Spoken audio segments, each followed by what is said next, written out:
Ο Ολυμπιακός απάντησε στη βαριά ήττα με 5-1 από την ομάδα του ιδιοφυούς Ρέζεμπρινγκ, όχι μόνο με περίτρανη νίκη, αλλά και με διαφαινόμενο θρίαμβο πρόκριση. Μέχρι που ανέλαβε δράση ο Ούγγρος ρέφερι Παλωτάι για να γίνει μια φρικτή φυσιογνωμία της Ολυμπιακής ιστορίας, σύμβολο αδικίας και ματέωσης πραγματικού μεγαλείου. Όλοι μας είχαν τελειωμένους. Πού να βάλουμε τώρα 4 γκολ σε αυτή την ομάδα. Εκείνη την ημέρα όμως ο Ολυμπιακός είχε βρεθεί σε τρομερή κατάσταση και κέρδισε 3-0. Το ακυρώσανε 3 κανονικά γκολ και δεν έδωσε ένα πέναλτι αυτός ο περίφημος Παλωτάι, ο διαιτητής, ο οποίος αφού ακυρώνει 3 γκολ και δεν δίνει πέναλτι, ήταν στημένος, καθαρά. Πήρε εκδίκηση για τον Ολυμπιακό αυτός με το να μας αφήσει στο 3-0 ακριβώς, στο σκορ που θα μας πονούσε. Να ήταν 1-0, λέγαμε αφού έπρεπε να βάλουμε 4, που, εντάξει. Στο 3-0 δεν μας άφησε ούτε να κάνουμε επίθεση και οι επιθέσεις που γινόντουσαν και βάζαμε γκολ τα κυρώνει. Μια ορθοδοξία, όπως ο θρύλος του Πειραιά, δεν υπάρχει χωρίς τους Αγίους του, τους αγγέλους του, αλλά και τους αμαρτωλούς, που τελικά συγχωρούνται και λατρεύονται με περίσσιο πάθος. Ένας μόνο ποδοσφαιριστής υπήρξε εντονότατα όλα αυτά για τον κόσμο του Ολυμπιακού. Μια ποδοσφαιρική ιδιοφυΐα με υπέρλαμπρη έγκλη και έντονο μυστήριο. Ο Γιώργος Δελικάρης. Πιστεύω ότι ο Δελικάρης ήταν από τους 5 μεγαλύτερους ποδοσφαιριστές που έχουν περάσει από τον Ολυμπιακό. Το τονίζω αυτό επανειλημμένα, ότι από την εποχή του Δελικάρη μπορώ να πω ότι ακόμα δεν έχει βγει τέτοιο μεγάλο ταλέντο, τέτοιος μεγάλος ηγέτης, παρότι έφυγε και πήγε στον Παναθηναϊκό και μας πίκρανε, αλλά η αλήθεια είναι αυτή, ήταν ένα αυθεντικό ταλέντο, ένας πολύ μεγάλος ποδοσφαιριστής. Θυμάμαι η επιστροφή του Δελικάρη στο Καραϊσκάκι με τη φανέλα του Παναθηναϊκού, είχε φορτίσει πάρα πολύ το κλίμα, ο κόσμος στις εξέδρες ήταν ανάστατος, τα συνθήματα έδιναν και έπαιρναν και από αυτή την ατμόσφαιρα είχαμε κι εμείς μπολιαστεί και πράγματι όταν μπήκαμε μέσα στο γήπεδο, στις πρώτες φάσεις που βρεθήκαμε αντιμέτωποι, μπορώ να πω ότι έπαιξα υπέρμετρα σκληρά κι εγώ εναντίον του Δελικάρη, παρασυρώμενος κι εγώ από το φανατισμό της εξέδρας. Η αρχή του επαγγελματισμού αποδεικνύεται ξεκίνημα νέου πρωταθλητισμού, καθώς ο Ολυμπιακός επικρατεί με 2-0 του πανίσχυρου Άρη σε μπαράζ στο Βόλο και κατακτά τον τίτλο έπειτα από 5 χρόνια. Ίσως διότι στο πρόσωπο του Χρήστου Αρβανίτη διαθέτει τον πιο φορμαρισμένο Έλληνα τερματοφύλακα. Ίσως διότι οι Γαλάκος, Κυράστας και Κουσουλάκης έχουν πλέον μεγάλη πείρα από κρίσιμες στιγμές.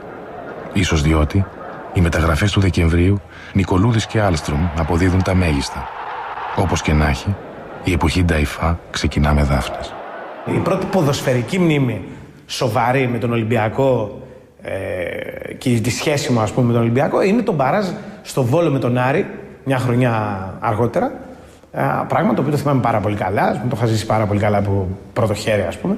Και είναι και κάτι το οποίο κάπου, ας πούμε, διαμόρφωσε, καταλαβαίνεις, και τα Ολυμπιακά αισθήματα ενός παιδιού που τότε ήταν 11-12 χρόνων, δηλαδή είναι στην ηλικία που διαλέγει και λίγο ομάδα. Ασυναγώνιστος και την επόμενη χρονιά, ταμπλούχος κιόλας έπειτα από 6 χρόνια, χωρίς μάλιστα να παίξει θεαματικό ποδόσφαιρο παρά τις εμπνεύσεις των Γαλάκου και Ορφανού. Εκτός από έναν αγώνα, τον Φεβρουάριο του 1981, που οι απανταχού φίλοι του Ολυμπιακού δεν θα λησμονήσουν ποτέ. Όχι για το θρίαμβο, το 6-0 επί της ΑΕΚ, αλλά για την τραγωδία, τον θάνατο 21 φιλάθλων της θύρας 7. Εγώ εκείνο που δεν θα ξεχάσω ποτέ είναι το πώς ένιωσα όταν βρέθηκα 10 περίπου λεπτά μετά το τέλος του αγώνα, τον οποίο μετέδωσα, το Ολυμπιακό ΑΕΚ το 6-0, μπροστά στη θύρα 7 και έβλεπα το ένα παιδί να πέφτει πάνω στο άλλο και οι νεκροί πλέον να σωρεύονται. Στην αρχή νομίζαμε ότι είχαμε τραυματισμούς ή 2-3 ανθρώπους και μετά είδαμε αυτό που είδαμε. Δεν θα ξεχάσω πολλά πράγματα από τον επίλογο αυτού του μάτς, όταν για παράδειγμα στους διαδρόμους του σταδίου Καραϊσκάκη ο Λάκης τον Νικολάου, γιατρός προσπαθούσε εναγωνίως να προσφέρει τις πρώτες βοήθειες σε ένα παιδί το οποίο μεταφερόταν σε φορείο και πρέπει να είχε τελειώσει, πρέπει να είχε κλείσει τα μάτια του.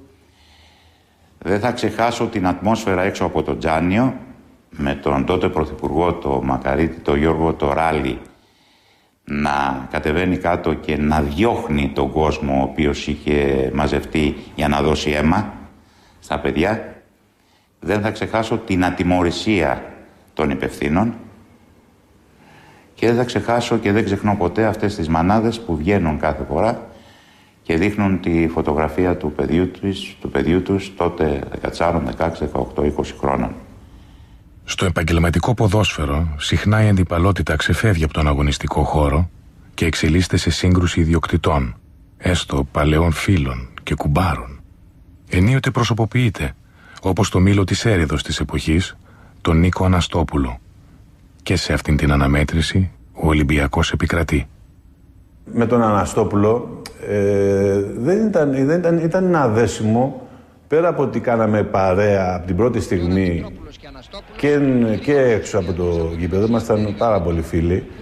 Ίσως έπαιξε ρόλο και αυτό, αλλά ήταν ότι έδεσε μέσα στο γήπεδο.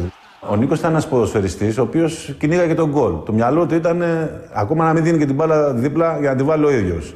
Αυτό έχει να κάνει όχι μόνο με εγωισμό, έχει να κάνει και με το ταλέντο που είσαι γκολτζής. Εγώ ήμουν ένας παίκτης ο οποίος πάλευα, δημιουργούσα φάσεις, πήδαγα με το κεφάλι. Ο Νίκος ήταν πάντα δίπλα μου.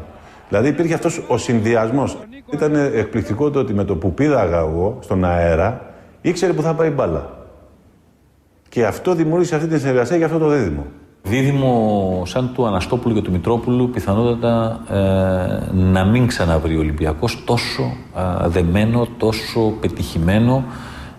Ένιωθες ότι υπήρχε τηλεπάθεια ανάμεσα στους δυο τους. Ο Αναστόπουλος διέθετε μια τεράστια γκάμα τρόπων του να μπορεί μες στην περιοχή να πετύχει γκολ. Ο Μητρόπουλος όμως, έχω την εντύπωση ότι τέριαξε απόλυτα με τον Ολυμπιακό, στην μορφή, στην εικόνα, στο πάθος. Έφερνε όλα τα στοιχεία που ο Ολυμπιακός διέθετε από την ομάδα του Μουράτη και του Δαρίβα τη δεκαετία του 50 ξανά στο προσκήνιο σχεδόν 3 δεκαετίες αργότερα.